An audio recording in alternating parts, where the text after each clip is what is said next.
We are taking a look at the last chapter of PowerPoint today.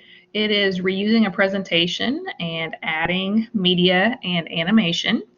So if I can get you to go to Blackboard and open a few files, there's a PowerPoint project that's actually already created for you called Spokes Bike Club. So if you can save that, and then a couple pictures and a video. So take a second, save all those to your desktop so you'll have those. And then I'm going to have you join me in PowerPoint. And we will open up the Spokes Bike Club project. And when you open up this project, it is 3 slides that are already started for us. The first one already has a background for us. It has a placeholder and it is ready for us to type some text. So we can type in our title here, Spokes Bike Club.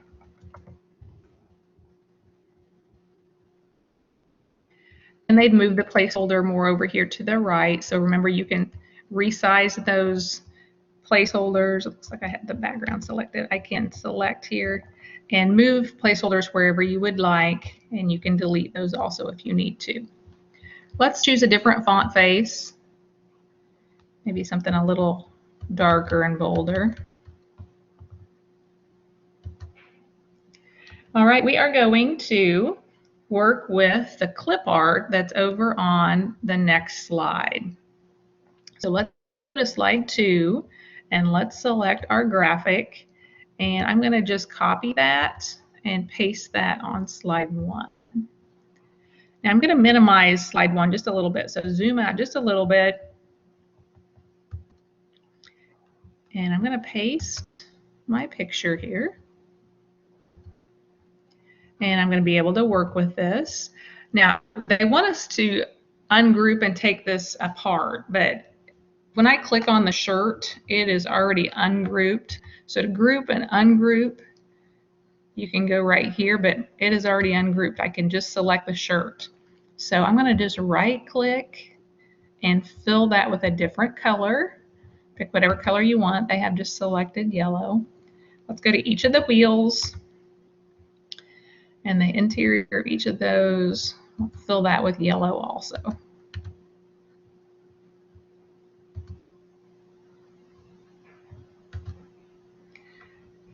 Okay. Now, we would like to add a little animation effect to our graphic. And right now, this is in pieces. If I select my graphic, I would like to group it all back together. So click it, and sometimes you have to kind of click around a little bit. You want to make sure that you've got handles around the whole piece.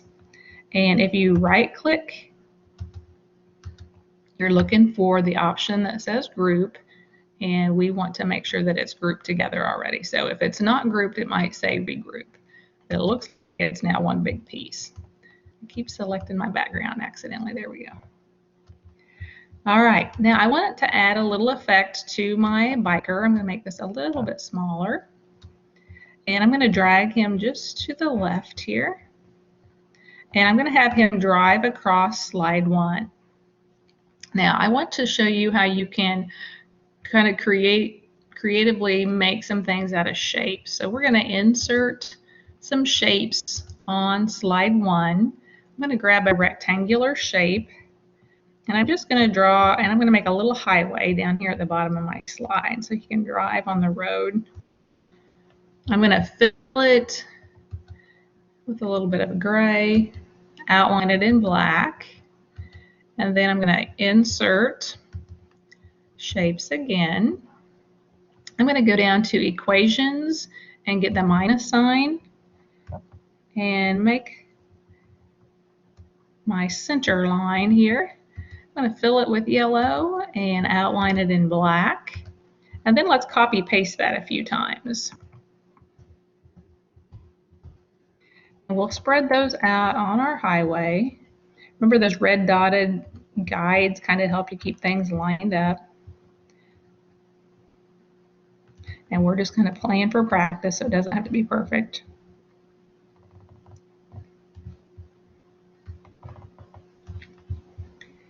So we'll get the idea how this works.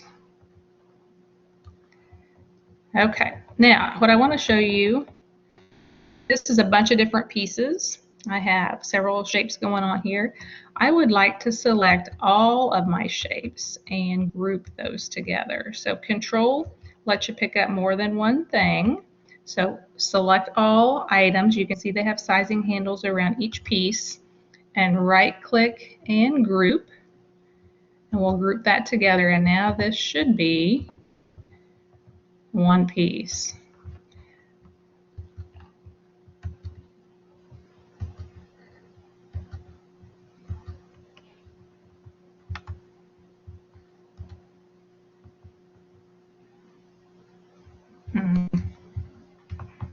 There we go. I didn't think it was grouped, but I think it is. All right, so that's grouped together. That's one item. And we're going to make a little stop sign over here to the right side. So let's go to Shapes. And let's grab in Basic Shapes the 8-sided octagon. And on the right side, let's fill it with red and outline it with black. And if we right-click our shape, we can add a little text to it. Make that bold.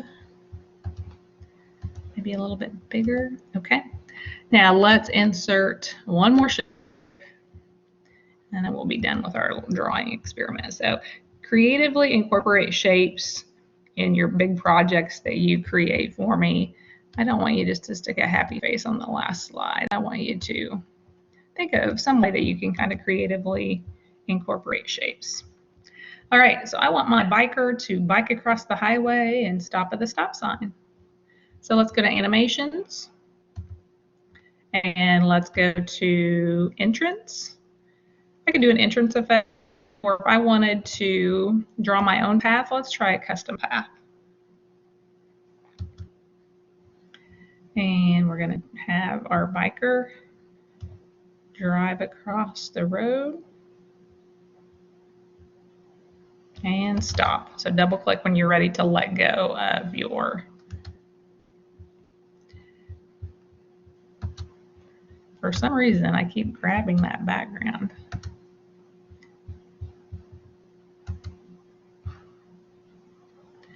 All right, let me try that again. Make sure your background is not selected. Select your shape. I thought I had my graphic selected. I'm going to grab my graphic here. Go to Animations. Sorry about that. And again, we're going to go down to Motion Path, Custom Path. Let's try that again. See if I can get it this time. There we go. Now notice that the biker is behind the shape. So if I wanted to go up to my ribbon, and I can bring my biker forward, or I could send my highway to the background. Either way you want to work it. So select your item, whatever you're going to work with, and I'm going to bring that forward. All right, let's go to Animations tab and open up your animation pane, and let's see what we got going on.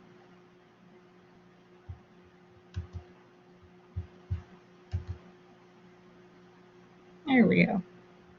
So it's driving across the highway. Might scooch it up just a little bit.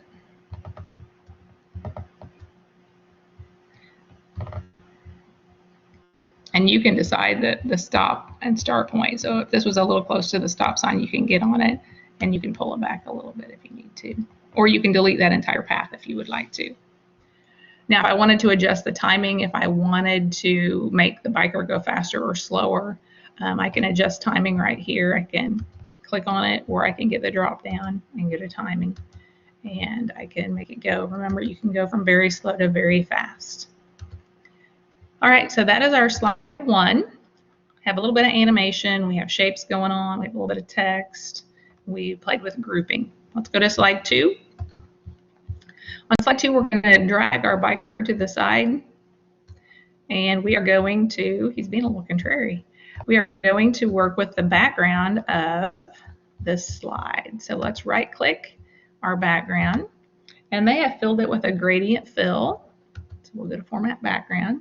We've worked with most of the tools over here on Format Background previously, but remember that gradient fill gives you some shading. You can choose some preset colors that are already set up for you. You can decide if you want a linear path, a radial path, rectangular, so there's several to pick and choose from. And then remember, you can choose that direction also. And if you wanted to adjust your color stops and change the color down here, you can.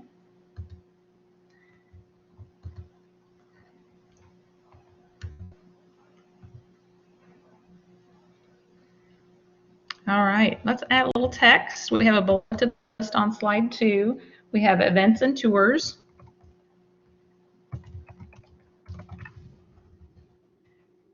Control Enter will move you from placeholder to placeholder. We have fitness and training rides. And then tab in. Evenings and weekends. Enter. Shift tab moves you back left. Tune-up workshops. Enter. Tab. We have mechanical and punctures. Enter. Shift tab. And finally, we have group outings and parties.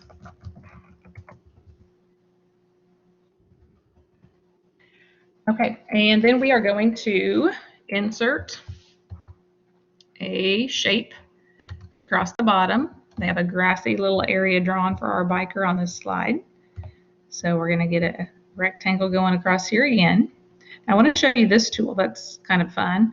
If you go to Shape Fill, we have an eyedropper tool. If you click on that eyedropper, and then if you move around your slide, you to go down to the bike rider's shorts. We're going to go down to the green shorts. I like that green color and I want to use that several places, so I'm going to click on that, and that should change my fill color to the exact same color. So if you're trying to match something, you can use that eyedropper to pick up a little bit of color here and there. All right, they have inserted a picture over here to the right. So let's go up to Insert Pictures. And those pictures are what I have saved for you already. And we are going to insert that. This is our bike tire slide 2 picture. And we'll insert it. It's not sure where to place it, where you want it. They've drug it to the right side of your screen, and they have adjusted the style a little bit. They've kind of tilted that a little bit, so we'll choose that style.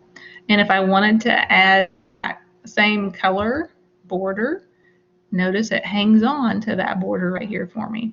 And that might be a little bit too much green on that slide. I think I like the white idea like they've got. So you can adjust the size of that, get on the handle, you can rotate it as much as you would like. Let's select our text. I want to think about my back row people, and anytime you put text on a slide, remember you don't want too much text, but think about your back row. Can they read and see everything? I'm going to make that a little larger and then kind of scooch it up a little bit. Maybe move up my title a little bit. Now my biker, I can make that quite a bit smaller and kind of put in here. And again, it looks like it's setting behind. So if I wanted to go to Format and bring that forward, and they have recolored it here also. So if you wanted to take a minute and change the color to yellow on this one, you could do that. We practiced that on the last one.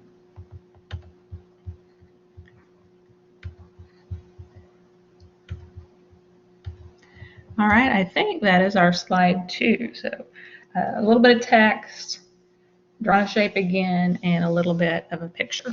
Let's go to slide 3. Slide 3, we are going to fill it with a picture for the background. And instead of grabbing picture over here to the side, I'm going to have you insert picture. And we're going to go get our bike background slide 3 picture. And the reason they have us do that in this chapter is they want you to look at some tools up on your Format tab. You can adjust the color If you wanted to play with the color saturation idea, if I wanted to make it grayscale or sepia, I can do that. And you have some cool artistic effects. So if I just make that immediately go to the background, I don't have all those options available. So as you scan through some of these, I don't care what one you choose. I think in the background they choose cement, which I think is this one. And then after you have formatted and fixed that up, we'll stretch it and size it and fill the background with our picture. And then they're going to place a video on top of that.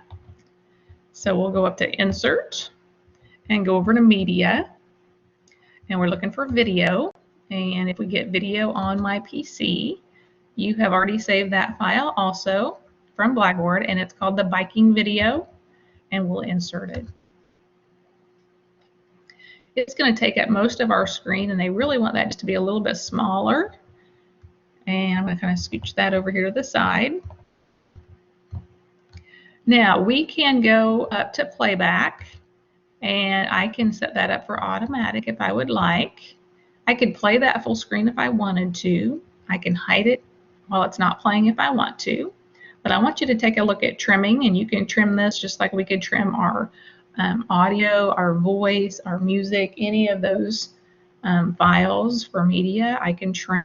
And they want us to trim the first part of it, take it over about 5 minutes or 5 seconds. And we're going to take the tail end of it and take it over to about 20 or so. It's just a biker riding on a trail, so it's about 30 seconds of the same thing, but we'll have about 15 seconds or so of it here.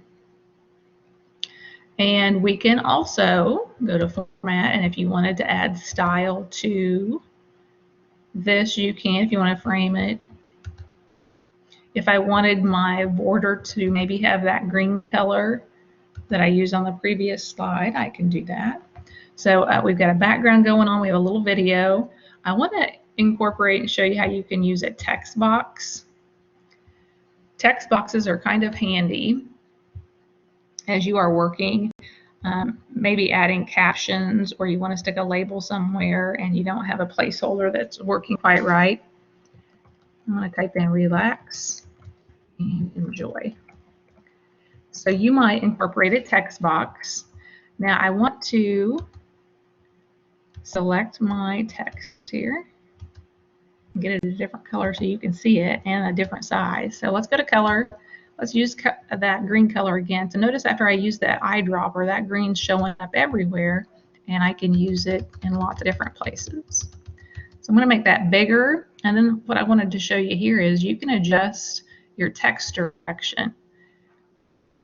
Your text by default, of course, is horizontal, but if I wanted to rotate that one direction or another, I could. And then I'm going to adjust my text box and kind of have that stretch out across the slide. So sometimes you have a dead space or white space on your slide, and you might incorporate something in a text box, kind of like we did here. So a little bit about text boxes. All right, let's take a second and play with a couple other little tools. Let's go to Insert, and let's add a header footer.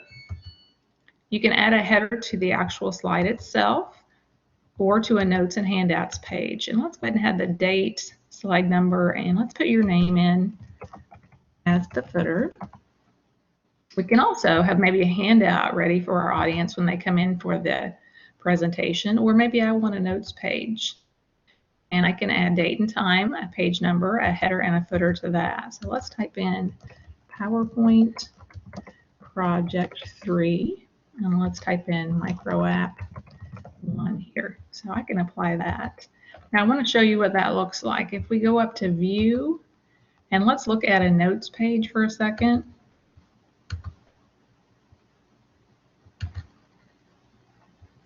On a notes page, you can see in miniature up here what it looks like. So a little preview of what it would look like. When you go to view, we can adjust our view. And remember, this is called normal view. That's what we're in most of the time. Outline view looks like this. It's not going to show you pictures or graphics, but just text. Slide view, we've been to that when we adjusted our timing. And then that notes page if you wanted to type in your word-for-word speech down here at the bottom. So those are the different views. Let's go back to normal view. Now, when students get ready to print, let's say you want to print a bunch of notes for a class, be really careful when you print, because by default, it tries to print the entire slide for you, which kind of is a bad default, I think. So you can adjust the ways that you print, and you can print from a full page slide, a notes page, an outline, and you can go from 1 slide to 9 slides per page. A real popular one is printing 3 slides per page because it gives you little lines in miniature over here on the side, and you can write notes if you needed to.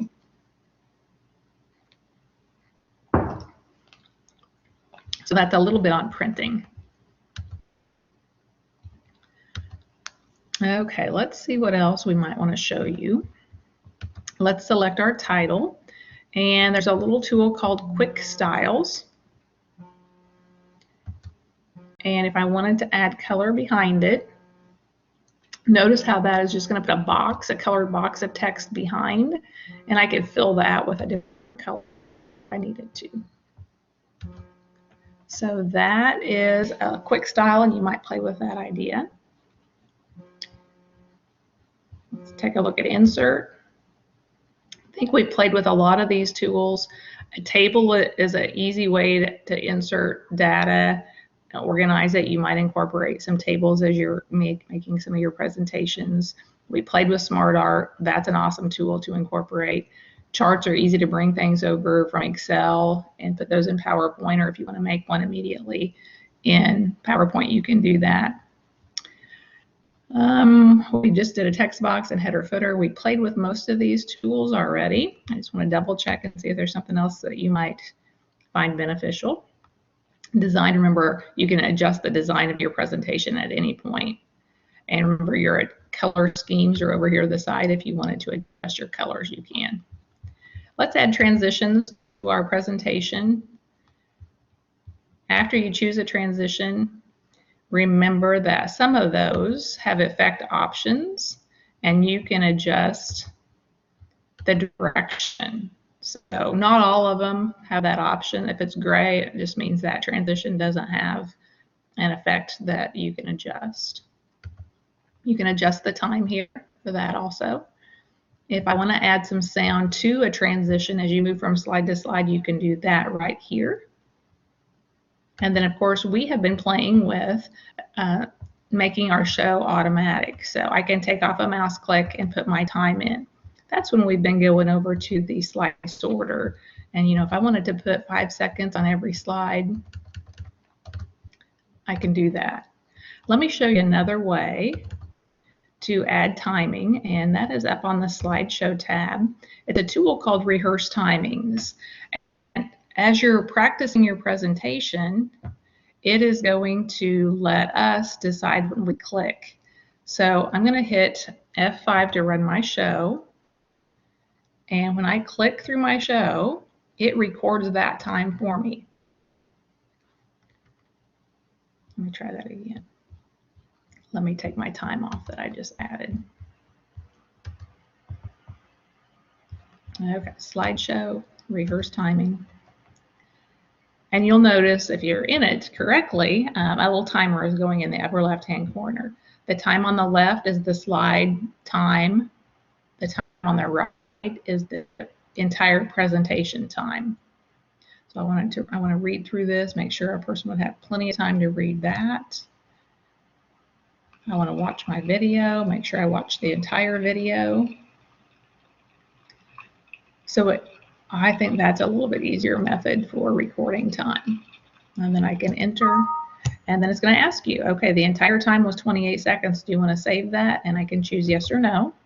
And then if I go to slide sorter, you can see immediately, okay, I had 9 seconds on this slide, 7 seconds on slide 2, and 12 seconds gave me time to watch my video. So again, slideshow, try that tool. It's called Rehearse Timings. Another tool that I would like you to take a look at is Setup Show. Have you ever been to a college fair or a job fair and people have a little PowerPoint sitting on their table and it's running continuously? they don't go over there and restart that automatically all the time. They loop it continuously, and that's a little option that's set up right here. You have all sorts of options here that might be helpful to you. If you have recorded your voice in your show, but sometimes you want to show it without the voice, you can have, check mark that. Maybe I had too much animation and I want to show it without, I can do that. Once in a while, I have preset timings, but I want to go ahead and, actually click through my show for this speech. I'm afraid my time will be a little off. I can click manually. So several options here. And then there are a couple tool options that deal with a pen color, and I want to show you that. If you're running your show and you right click, you can pick up a pointer, and that pointer option can be a laser pointer, a pen, or a highlighter. And when you pick that up, you can write. Now, red is not a good color as I'm working on this slide. So if I wanted to right click and change the color of that, I can change my ink color here. So maybe you're giving a presentation and you want to point to something special, or you want to write something else on your slide, you can do that. And you have a highlighter as well. So those are some pointer options. And then it's going to ask you, do you want to keep your ink or not? And I'm just going to discard it. A few tools there, those might be handy to you. And let's take a look. I think we've looked pretty deep at animations. Review, of course, go ahead and always run your spell check. And view, we've looked at those tools. So hopefully that will give you some practice with working with a preset presentation. We added a few extra little options in this chapter. I'm going to give you a couple websites that you can try. It kicks me out of Blackboard Collaborate Recording if I try to go to the site. So if you want to try a couple sites, flamingtext.com is a good site if you want a fancy font for maybe one slide. Some of those are animated and some not, so you might give that a whirl. There's lots of different sites for fancier text. And then if you didn't want to actually record your voice, sometimes we don't like the sound of our own voice, and I want to actually type my text and have the computer convert it to voice. There are several sites for that, but one that we use in class that we have good luck with is called text2speech.org. And I have included both of those sites on your assignments tab to tell you about that. So good luck as you work through creating your big PowerPoint projects for me. Hopefully these ideas that we've looked at today will help you be creative as you have fun creating those projects. Good luck.